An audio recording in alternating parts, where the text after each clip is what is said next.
We have overtaken China. Now, whether beating China on this front is something to be celebrated or not could be up for debate. Data from the United Nations Population Fund has made it official.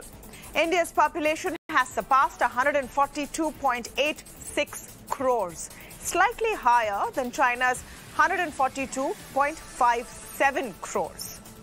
It is for the first time India has overtaken China's population, and also the first time in 6 decades that China's pace of population growth has dropped. Indians now constitute 1/5 of humanity and are greater than the entire population in numbers of Europe or Africa or the Americas. Now, let's put this down in statistics. What is the breakup of this population? 68% of Indians are in the 15 to 64 age group. 25% of Indians are under the age of 14 years. That's a big number. 25% of Indians are under the age of 14. 18% of Indians are in the 10 to 19 years of age group. And 26% of India's population is aged 10 to 24. The population of the elderly, as they're defined, is 7%. That is people above the age group of 65. Now, in the midst of this, another important data point. India's total fertility rate is estimated at 2.0, which is actually lower than the replacement rate, which is required to keep up the pace of population growth. The life expectancy of Indian males is at 71 years and for females is at 74 years. India's population, meanwhile, is projected to reach 1.668 billion by the year 2050, ahead of China's 1.317 billion people. China hasn't taken the news too kindly, and a government functionary made a caustic comment saying that the quality of population matters more than the quantity, and they still have 900 million qualified people in their population. Now, while the comment is surely churlish, it's worth looking at what the implications are for India. For decades, India has tried to curb its population growth. Our Abadi has been responsible for most of our ills, for lack of resources, quality of education, and of course, poverty.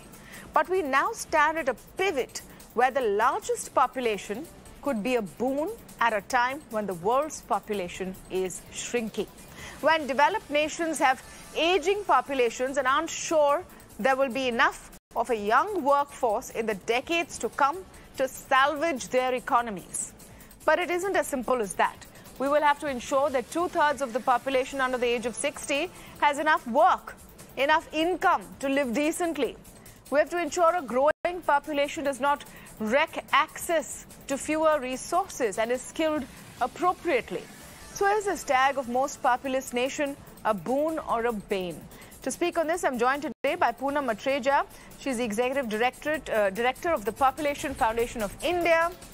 Madhavan Narayanan, senior journalist, is with me on the show. I'm speaking with Kshitiz Agarwal, founder of Company Bench, that's a human resource company, and Rituparna Chakravarti, co-founder and executive director of Teamlease. Welcome to all of you, and thank you so much for speaking with us, Ms. Muttreja. Let me begin with your take. We knew this day was coming. It's come officially, and may I add, despite India not having an official number, because our census is still awaited, but what are the implications today? Should we be worried or should we celebrate? There is neither a reason to celebrate nor is there reason to worry. In fact, India can take comfort in the fact that India's population is declining. As you said, we've reached below fertility replacement level, which means 2 children will replace 2 parents. India did it without any coercion. India did it by investing in development, education, health, though we need to do much more.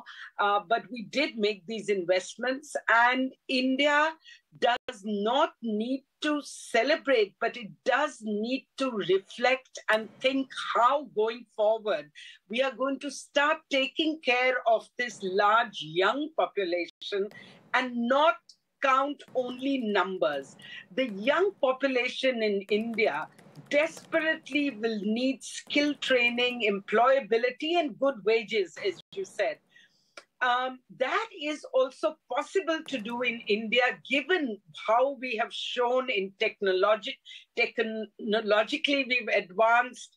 India is the fifth largest economy, and going forward, big aspirations, both of the government and aspirations of the people, and especially the women. You know, the young girls know how the better half lives, and they are determined to study, go to college, marry late, have children late. So India has to count on its population and use this as an opportunity to invest much more in skill building, education, health, and reaching the most marginalized women with not just education, but also family planning services.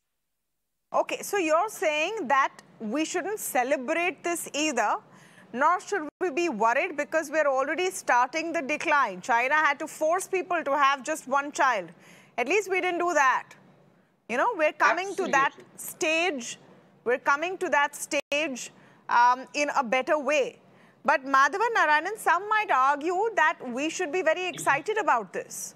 If I take a leaf from Mr. Elon Musk's book, who believes that we need to populate this world even more. He's leading by example so that, you know, humans can become a multi-planetary species. Well, even if I look not so far away in the future, do you think it's a good place we're at? Yeah, I think we are at a good place. Of course, I cannot compete with Elon Musk in terms of saying outrageous things, but I'm going to say pretty optimistic things based on very interesting ideas.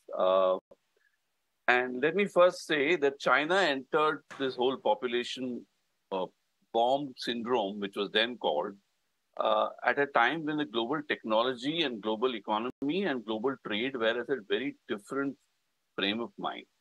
Now, you yourself mentioned the aging population of advanced countries, mainly Europe.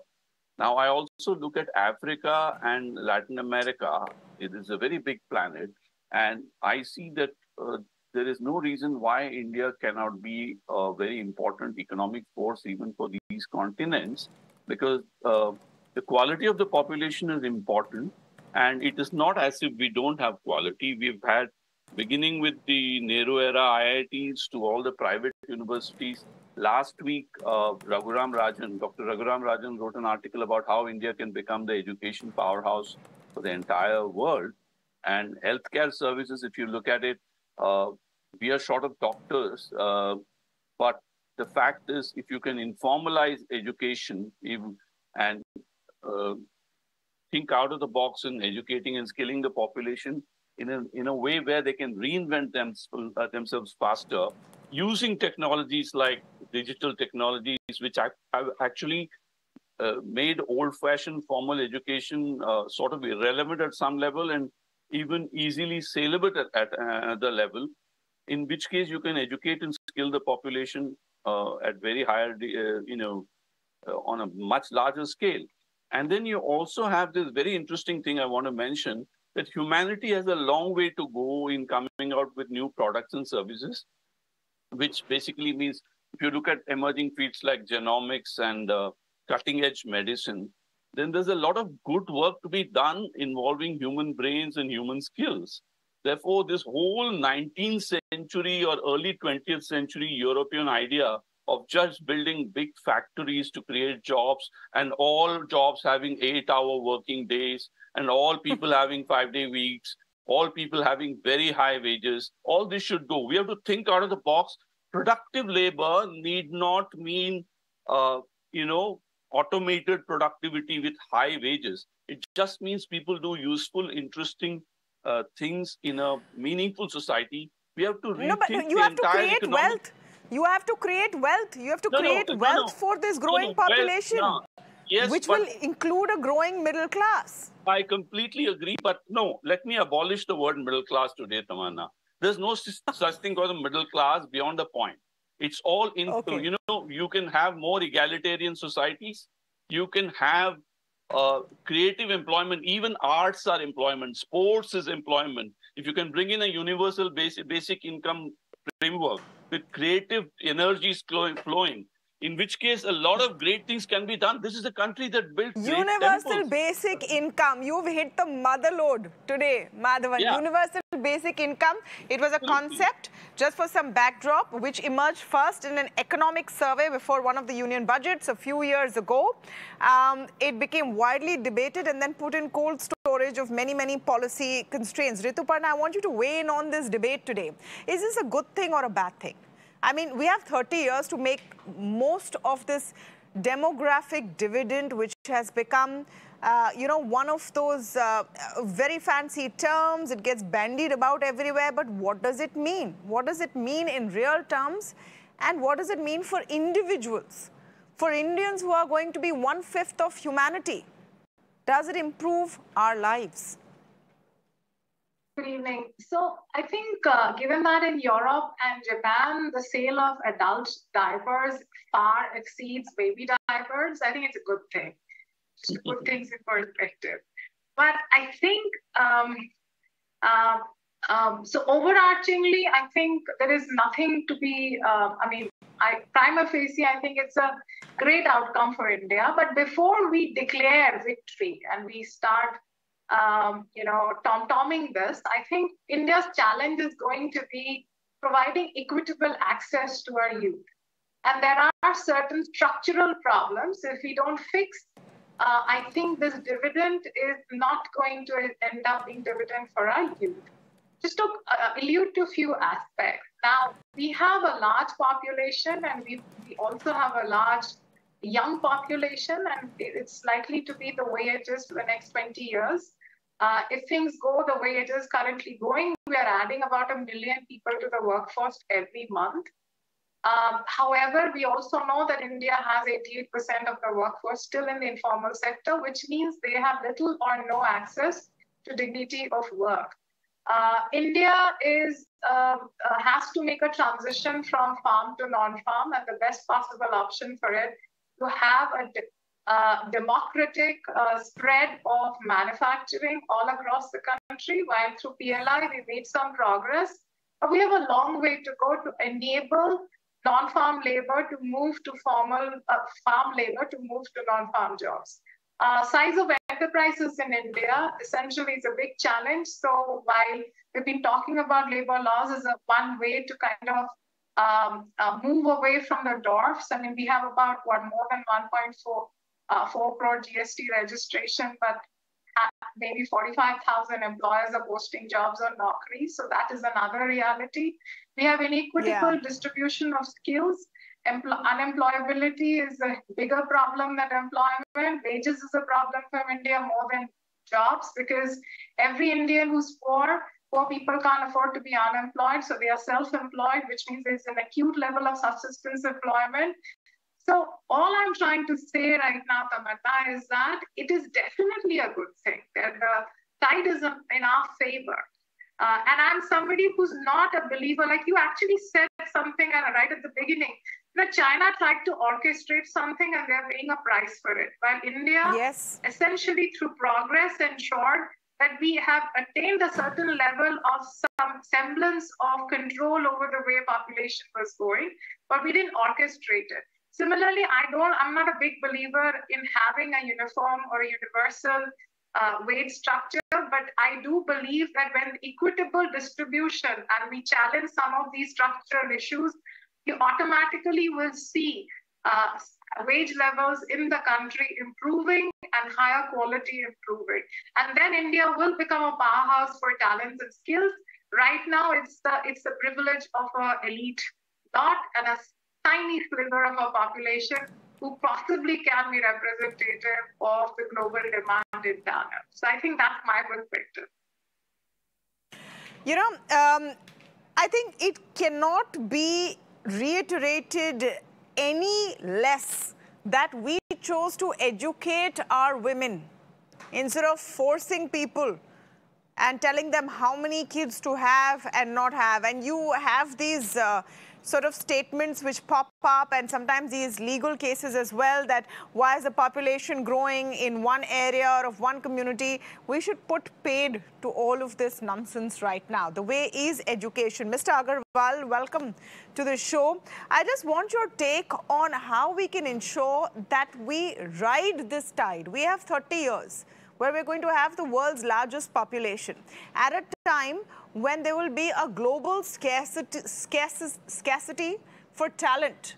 How do we ensure that our best talent stays here and works to improve this economy? Right. So as Mr. Madhavan mentioned, right, so the first and foremost thing, so see, we have to all think it in terms of, how India is trying to grow, right? How the GDP is growing. So like, for example, this year's India focus is much on manufacturing, right? Manufacturing is going to, like they want manufacturing to be 25% of the GDP, If we talk about, IT, right? IT is right now at 7.5% and they want to increase it to 10%, even 15% in coming years. Okay, so all these opportunities are out there, right? And there are tools out there to achieve that. There are, with the geo wave and all these internet wave, there is a lot of access to all these courses, online, free courses, paid courses, everything is available online there. There are a lot of ways to, like people keep saying, we are only becoming like a bookworm, but there are things out there which can help you to make use of in a practical way. The good thing is like there are a lot of colleges offering, all these quizzes and, things to like to become a startup founder and all. But overall, what I feel is like if the youth start, looking on Instagram and all more for learning things rather than just, sharing jokes and all, I think it can be I'm confused, Kshitij. What are you trying to say? I'm sorry, I'm confused. आप बोलना क्या चाह रहे हो? No, so see, my whole point here is like, we want to make sure like opportunities are out there, and there are billions of like, there are tons of opportunities out there. It's just that, the youth himself want to, open themselves for the job. What I read somewhere is like, below 30 age of people, only 50% of the people want to do a job. Remaining of them, don't want to do anything below like a white collar job, right? But there are jobs around in the blue collar. There are jobs around in multiple places. I'm not sure what data you're quoting, but when you have people dropping out of the labor force, it's not because they feel like sitting at home and fanning themselves. It's because they don't have the opportunities of jobs catering to their skills. The job is just not there. Yes, Madhavan wants to come in. Yeah, I think, let me pick up from where Kshitij said. You have the National Skill Development Mission already on. When we have to informalize education and scale it up in such a way that reinvention becomes part of the DNA of the young Indians, so that they can learn fast. I think my friend Dr. Shogata Mitra once came up with an idea called just-in-time system of education, just as matching the just-in-time system of inventory management that the Japanese came up in manufacturing. You need constant rescaling, but the new technologies enable that faster. And we also need what you would call micro labor, as I call it. Everything need not be on large scale. Once you have a universal basic income as a pizza base, you can put toppings of various kinds of skills. In fact, my friend Abhijit Baduri, who's been leading authority on HR, says that in the future people will have not one but 4 careers. You can have 4 different careers and juggle them. You can even be a chef while being a data scientist. So we need Indians to think anew and snap out of this whole 19th century European mindset of a lifelong job with, you can have 2-day weeks and 3-day weeks with 3D printing and everything. The idea is to be productive. The idea is to be creative. The idea is to also, if I may add, distribute the population. India's density of population is 451, whereas Tamanna, the city you're living in, Mumbai, is 24,000. Delhi, where I live, is 29,000. Just compare it with the national density of population. And you will feel the population bomb around you, whereas actually if you knew how to use new technologies to distribute population in the villages, non-farm labor can also be harnessed for climate change. Climate change can be an opportunity if you know how to play the game. The point is, just one last word. One last word. Let us economics, as in the current sense, I have a full book in the head on this. Current lot of economists are thinking too linear. They haven't come out of the John Maynard Keynes era. Most of them are completely unaware of what technology is doing to human imagination. And that is where the solution lies. Think out of the box. I think the point of resources, I just want to drill down a bit on that. Ms. Muttreja, let me come to you on that. We already have cities bursting at the seams. You have water scarcity. You have a lot of issues as far as resources go. These are going to increase as your population increases as well. Your access to energy, your access to food. What is the plan there? Absolutely. We need to make, this is an opportunity, as I said earlier, and it's also an opportunity to make a plan. We have both pull factors and push factors why people migrate to cities. We need to invest in jobs and not temporary construction jobs and Narega only in the villages. And, you know, India has for many, many decades neglected the fact that we have a lot of skills in the village. I'm referring to handicrafts and people. We have hundreds of amazing skills, and China with 10, 15 skills has captured the global market. And the kind of design, import and production and innovation we are seeing in India in the craft sector, we can absolutely invest in at the village level. We also, you know, post-COVID, gone is the time when people had to be in a city to do a certain job. There are many jobs that can be done sitting in your home, whether it's a small town or, of course, if connectivity is available. Third, people will need to do multiple jobs, as was said earlier. And I'm sorry, it's not the European mindset. In America, Europe, you see people doing multiple jobs, and that kind of creative energy has to come out. Third, you know, it was mentioned that people don't want to do white-collar jobs or blue-collar jobs. It's because there isn't dignity of labor. There isn't whether it is domestic labor workers or it is workers in the factories, we pay them very little and we don't treat them with dignity. I think it's time that the rich began to, especially those industries that are doing well, began to pay better wages and give social security to their staff. You have a huge supply. You have a huge supply and a lower demand. That is also what is, impacting wage rates. Rituparna, please come in on this. Tamanna, so my view here is that, Tamanna, India's problem is that, I mean, I talk to CHROs every now and then, and the common theme in most of my conversation is that I'm looking for that right person and I can't find the right person. And on the other hand, we have these, I mean, one of my recruiters came up to me a few days back saying that these resumes of 20,000 graduates, I've sent them to 7 or more interviews, they've got rejected. So please, can we go ahead and delete them? So that is India's reality, Tamanna. So I personally believe that wages can't be dictated. Wages will automatically go up when we focus on making our kids, our youth, employable in a systematic manner. And the archaic way in which our education system operates, where focuses on imparting knowledge and not livelihood skills, has to change. 90% as per the National Occupation Code data, 90% of our youth comes out with knowledge and zero skills, but 90% of the jobs that we have in hand require skills and little or no knowledge. And until and unless we have massive innovation and transformation of our education landscape, where there is a direct correlation, there are benefits and incentives linked with the education structure, linked with people's livelihood and the kind of jobs that they end up with, this won't change. And that's why I feel, just like India in the telecom space leapfrogged many technologies and have evolved into one of those countries that has the latest, even in the real UPI, another example where digitization has leapfrogged us into a situation where the United States is trying to emulate what we have done. We need a similar kind of a massive innovation and change in the education employability structure. And I believe we can leverage the National Education Policies guidance, where there is reference of degree apprenticeship. We can massify digital apprenticeship. We can bring academia and corporates together to make this happen. And trust me, then after that, there is no stopping our youth. We have to make this happen.